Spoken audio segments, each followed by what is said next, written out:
esika bozali bofungola miso Kongwa kimbangu ya kasavubu Kongwa lumumba ya bana Kongo Ebale monene zamba pesa biso eza Kongo yo. Voilà, Génie Congo, merci Bandeko Balandi, monde entier, beaucoup de biso na chaîne YouTube, beaucoup de biso, Doudou Montiri, c'est mon minga beaucoup Nabino et pourquoi pas aussi toute l'équipe Pilondinga et on a la programmation, merci na Bandeko Nyoso Oyo Zuli Baku, les autres ambi Génie Moko Oyo aïe le makanesi nae, autobi sotantena après l'ipanda, ni autobi kosala pour mboka na biso et koka kozwa redécollage. En même temps, les lois ezali mokolo monene pe pour la maman na biso to sengeli penza ko kanisa pe ba maman na biso pour omoni soki maman abungisi mboka soki maman éduquer une femme c'est éduquer toute une nation parce que ba maman les lois pe bazali à la une, on ne peut pas s'en passer hein. Aujourd'hui c'est vraiment à la journée internationale de la femme africaine, donc nous pensons aux femmes qui travaillent et qui militent pour qu'il y ait un changement dans notre nation, dans notre continent et pourquoi pas aussi dans le monde de façon générale. Bonne fête à vous, à toutes les femmes, parce que c'est votre journée et surtout plus spécialement aux femmes africaines. Voilà, alors on va rapidement recevoir un génie Moko Adali cadre dans MLC et aussi dans la structure naye Toza Lukunga, c'est monsieur Héritier Lomoto. Bonjour. Bonjour Papa Doudou. Sentez-vous bien? Sentez-vous malamu, na sepeli mingi ndengo ya minga lisulelo. Ya solo. Ça fait longtemps, tozala ki pe ka boté poto loba soki loko lobezate. Ezala ki fallait na oyeba soki faut s'adresser na peuple na ba konta mboka na biso. Ya moni lelo ndengo invita ki na habiter lelo il faut na répondre à l'invitation ya Papa Doudou. Yasolo, merci monsieur Héritier Lomoto. To kulike to zali génie moto moko akopesa makanisi naye moto moko ya maele oyo parmi ba congolais pour mboka yeke liboso 61 après lipanda yo komona mboka ezali ko tambola moto ngata 61 mama ngwa 61 azali ko zonga sima aza kolala to akufa. Bon, sincèrement parlant, 61 après indépendance mboka eza mboka na biso. Il faut to la vérité. Alors, mboka 61 lelo ezo ndie ku tutozo ngande sima makasi. Pourquoi? Parce que toujours avancé dans le domaine nyoso démocratie, toujours la démocratie. Ils ont vendu vraiment tout le monde la démocratie, tout le développement. Pour yango mutu eza clé, tout la recherche scientifique. Pour recherche scientifique, mutu eza clé à développement ya mboka. Donc, avant de la recherche scientifique, où ils ont clé à développement mboka, mais nous avons quand ça moment la biso. Les journée internationale de la femme africaine, ni ne kolobana maman, 61 après l'Ipanda, est-ce que combat à maman, est-ce que maman la biso va participer de façon efficace pour le développement de l'Afrique? Bon, pour le développement d'Afrique. Maman la biso, quel conseil vous prodiguez bango mon kololelo les journée internationale de la femme africaine? D'abord, bonne fête pour na bango yoso ba maman biso. Puis nous singa na bango. Maman de abota rabiso, nyoso utaka pa maman. Ba maman basali musalamu makasi pour na biso lelo tito komi boye et puis sur lobby na niveau Afrique toza ba maman qui mpavita abunda makasi pour na photo na simanayo voilà abunda makasi pour na mboko et puis ba maman baza ebele toza ba maman même na RDC toza ba maman biso ba maman Eve ba maman bazaïba auto souhaiter bon retour azaki na Londres maman abundé efficacement pour na ko défendre intérêt na biso na ba ministre oyo bazali na ba forêt na kati ya mboka na bango maman Eve bazaïba à s'impliquer à 100% pour la qui ça a été tout ça na ba forêt tout sengeli ko zoapé ya biso lomea pas maté ba pays industrialisé bazali ko sala ko l'industrialisation na bango ba ko polluer environnement biso na forêt na biso tout allez ko permettre à ce que tout ko absorber ba dioxyde de carbone bango ba ko libérer tant ba ko sala ba industrialisation il faut nécessairement taxe de la part de la pays wana en tout cas implication à 100% à vous maman tout le monde qui a dans l'intervention dans Londres coup de chapeau maman Epazaïba moi aussi Ilombe moi si soda. C'est la tête qui travaille. Aux hommes, on n'a pas Doudou. Au moment on a peu place, nous bâtir Moubali, maquiller les mines, tout ça, mais à produire et l'autre côté. Mais ça, c'est efficace. N'est pas maman Eve, à travailler. Ça n'a rien à voir avec moi si to Moubali. Très bien. Donc, on a épinda la zora, on a sans soana, et ça moutou, et ça mamba, moi si to Moubalité. Très bien. Alors, tout cas, si quand on côté la Génie Congo, et si quand nini, oyo to sengeli ko chamayele pour Congo na biso et qu'on a besoin de redécollage et de développement. Monsieur Héritier Lomoto, Malobombo quand même. Les lopes Congo na biso de décollage, redécollage, il faut à tout prix et les capables ministère et la recherche scientifique. Nandengeni. Aux hommes, les lots na mboko yo recherche scientifique est à Rokufa. N'en parlons même pas sur le bâtiment on a libanda mais même na kati. Recherche scientifique n'est pas que mboka le lot monde va mboka le soit recherche scientifique n'a pas au téléma. Mais les lots toujours surprise toujours il y a volcan il y a Niragon parce que balinga déjà base à la averti bien avant aux hommes via cellule à télédétection. Na mona qui cellule moi télédétection na bâtiment à côté mamba président soana même cellule wana baza va fonctionner comme il faut bazo fonctionner na ba norme bazo ça la ba recherche bazo zwaka ba donner na bango ezo réponse ezo pe sa réponse moko analogique ozomona il faut baeba mboka il faut tocha mbongo makasi na recherche scientifique tocha mbongo na télédétection wana eza biloko clé pour le développement mboko papa Doudou mboka moko te évolua sans recherche scientifique eza retombama eza magité eza te que au discours toni muto bonsa mboka te ça doit passer par recherche scientifique on a vraiment tourna partout baro ebisa yo lelo évolution eza pour la recherche scientifique donc ngala aussi ngaba konza mboka hormis makamu nyoso ba programme na nyoso nde bazo sala il faut bacha mbongo makasi na recherche scientifique pour yango eza clé à développement ya mboka. Pour il fait la manenge on a dit. Bon, ce ça marane moi c'est parce que tout ça problème on a mboka na biso problème ango eza que na mboka na biso ndenge na lobaka mbala suka na zaka ba dirigeant na biso baza vraiment la volonté de servir peuple ce peuple batindi bango na personne ndakisa ndakisa ba ministre o bazo nommé na ba DG bazo nommé na za contre mutute tolingi te ezala kaka ndenge ezalaka liboso baministre Kabila baministre oyo baleka wana soki banome mutu aye mpona s'enrichir au détriment ya peuple ozomona or président de la république ayebisaki bango ntango bazalaki na séminaire ministériel moto moko te ministre moko te azala dicté azwa dictat ya autorité morale azali kosala mpo na peuple et non pas azwa bainjonction ya autorité morale aparti na ye malobombo quand même. Et ça, malheureusement, au minimum, président de la République à Lubaki, mais le problème, c'est qu'il y a applicabilité. Koloba faire des discours, c'est bien. Mais est-ce que le ministre va appliquer en haut? En parlant de l'autorité morale, on a pas si mis dans beaucoup. Nous avons un soi-disant débat politique. Nous avons une chaîne de télévision partout et Zara na combat batu. Au moins, on n'a jamais débattre sur une idée. Il y a développement. Il y a développement, jamais. Kaka bakombo batu. O mutu kingani, azaso ki ekolo kingani, azaso ki nationalité kingani. Il faut vraiment que batu, soi-disant politique, o basala ba débat politique dans la TV ba il faut pas que le bien combat, il faut débattre sur ba idée. Ndo lobi ma autorité morale. Na ko surprendre ko na biso ki neti biso na MLC, toza la combo ya mutu mo kingani te autorité morale. Est-ce que oui bien? Toza parmi ba rare. Parmi mes rares partis dans la RDC, ils sont tous dans mon côté, autorité morale. Vas-y vérifier, Papa Doudou. Donc il faut. Et Jean-Pierre Bemba Gomba Zalani. Président Jean-Pierre Bemba Gomba Zalani, autorité morale. Vas-y vérifier. Président Jean-Pierre Bemba Gomba Zalani.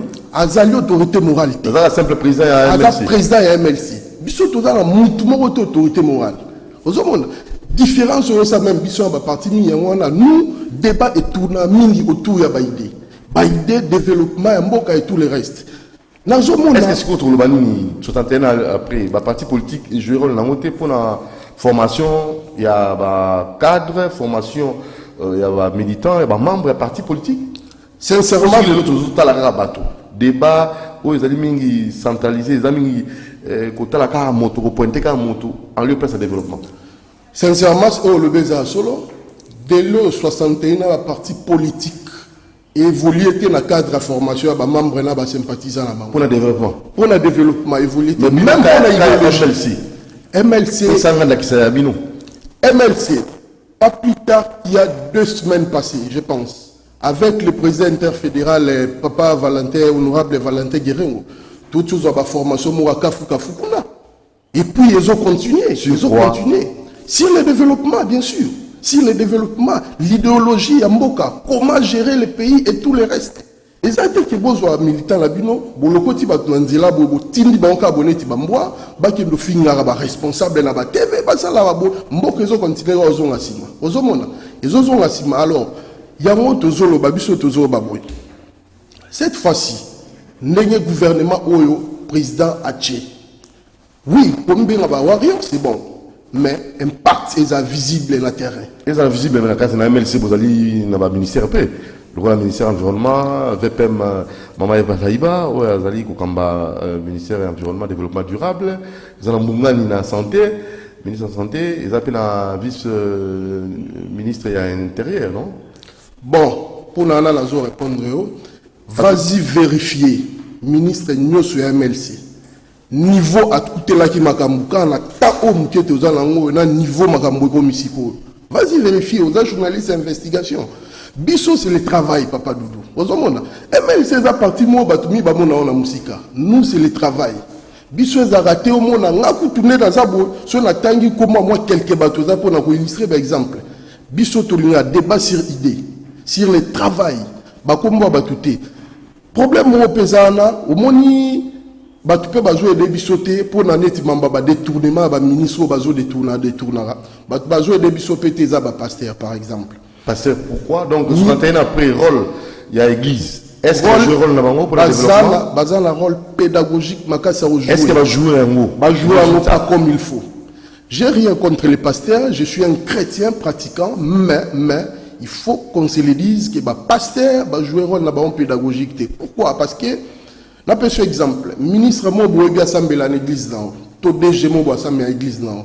Tu sais comment tu as détourné mon comme baba et puis oui bien on peut très bien par exemple aye azopé sabadim azopé samabunza et okangi mnoko oui c'était que nos frères tika détournement ozomona et ozoko samutwane azozo na pena ndaku na fuka mpa sambela bi merci nzambe no pambolinga est-ce que mutwana pamba mieux apambomité donc église ils ont un rôle moko très important joué dans la société ils ont nini moko mission moko pédagogique en fait mais malheureusement bazo ça rango bongoté au moins na quatre église sert moko bo pasteur ou bi que sert wana a deuxième abimana femme mariée abimana homme marié plutôt je m'excuse sert wana abimana homme marié mais parce que ayaka kopé ça mbongo et tout le reste est belé au kanyi munoko au kanyi misu c'est wala zoni pepa nae afukami asambeli abinzambe apamboli nyonso wana eza banti valeur o ezo saki au moni développement la mboka totiki no mamba économie nani tout ça mais sociologiquement il faut développement pesal ozomona ba mers en fait changement de mentalité o ba tout mais tous à la kalango tout kaka toujours ba terre ba slogan ba initiative o ezomaka nouvelle citoyenneté, est-ce que c'est palpable au monde à Motopenza, Azali, pour changer n'enga pour fanda, Azali, bah j'ai l'allélo. Entre nous soit dit, tous Azali qui n'ont pas de signe pour nous. Azali pour ça la projection, qui n'a 2150. Nous avons quel gène? Bah gène ni nous avons un biso 100 ans après biso. Tous à la peine à la mobilité. Est-ce que bah gène n'ango bah ebi, mboko yobozanango, mon en mboko bazanango, bah ebi, ici toile. Il y a mboka na bango to ba jeune bazali ailleurs bazali aliéné na habité to solo na makambango c'est le moment il faut projection to tiki la mboka au 100 ans après na ba bilenge ya ndenge nini bilenge ngo se comporter le longi kan est-ce que bazali vraiment na ba mers bonjour papa ba bonne manière amike excusez-moi mon collègue fani na mbisi de zangi sika ko fana jeune a telemi est-ce que jeune a lelo asal sous jeune to kozala 100 ans après pour espérer naïe pour aller battre la mboka naïe. Bon, merci beaucoup pour la question. Jeunesse, nga lo bayelo moko. Exacte pour la jeune. mais nazara contre batu o balingara toujours quoi qu'ils aient jeunesse mboka. Alors vous avez quoi qu'ils aient? Ngana zo akize l'état responsabilité za l'état ils a jeunesse. Papa ndenge tozo sur la boue. Ils en a plus de 30% ya ba jeune. Je sais de quoi je parle. Bazara la besoin ya kotanga. Nazo ba na république mumba. Très bien. Mais batanga te non pas parce que ba mo volonté za quitter parce que ba boti mbongo batanga za quitter.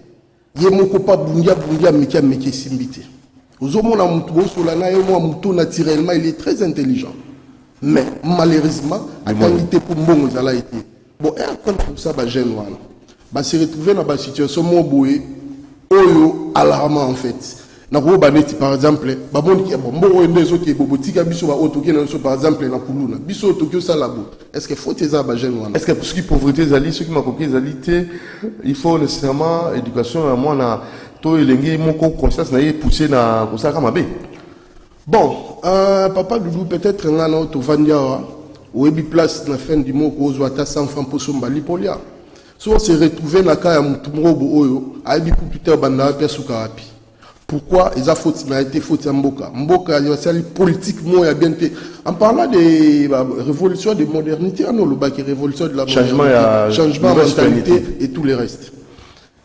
Ngana lingi, pour moi, on a tout le régime autoleka. Ils ont proposé ni. Et Zalaga, tout comme on a régime autoleka, mais ils sont pas slogan. Ils sont pas slogan. Alors, si quoi, on a interpellé chef de l'État. Tout qui le peuple d'abord. En tout cas, toujours souhaité et sous slogan.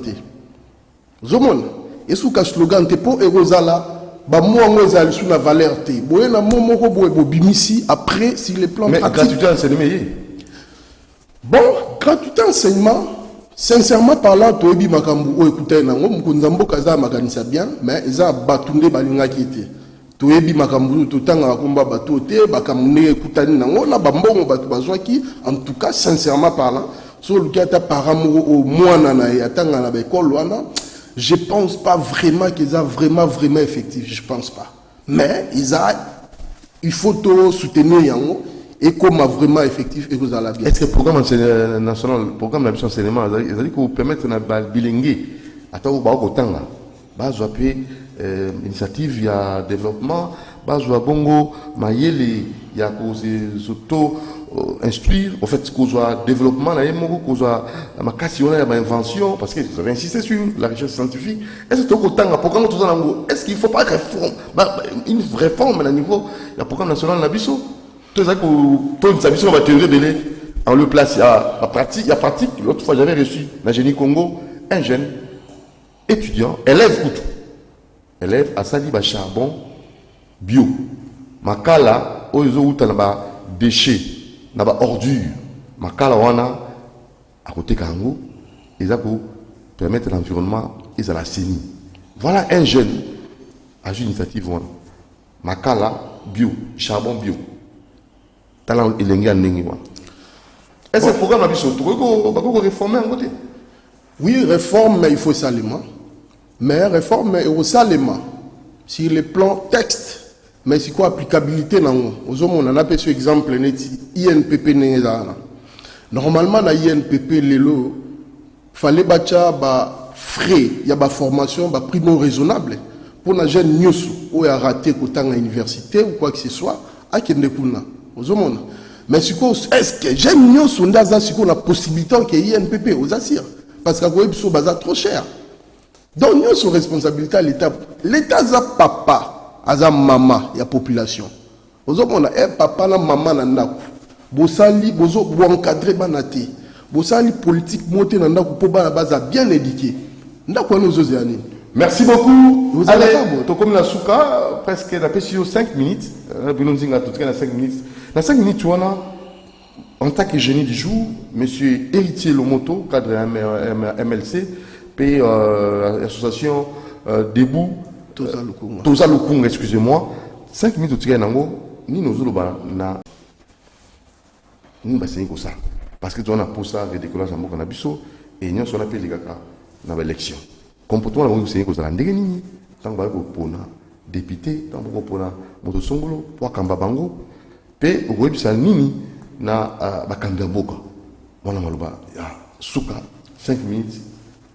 Merci beaucoup. Pour la Bakamia Mboka, na sengiga ga mutu na mutu azala conscient, yena nzambe na ye, ba ke bazala pour na peuple, basala pour na peuple, pour na compte ya peuple, pour la population. Na ko rappeler bande kuna yo sur RDC qui. Il faut boye ba ke lelo so mboka kufi. C'est pas des politiciens mutu ba bomi mboka. Ils habitent au peuple mutu bomi mboka. Biso peuple to bomi mboka ba politicien te. Peuple to bomi mboka parce que to sala ba choix o to ebi na biso mutu wana. Ke mutu yo aye ko boa ki biso ndire citronette ba fumi to ya poto voter. Après wana aromatsa glace na ye bo mona ke lisuti.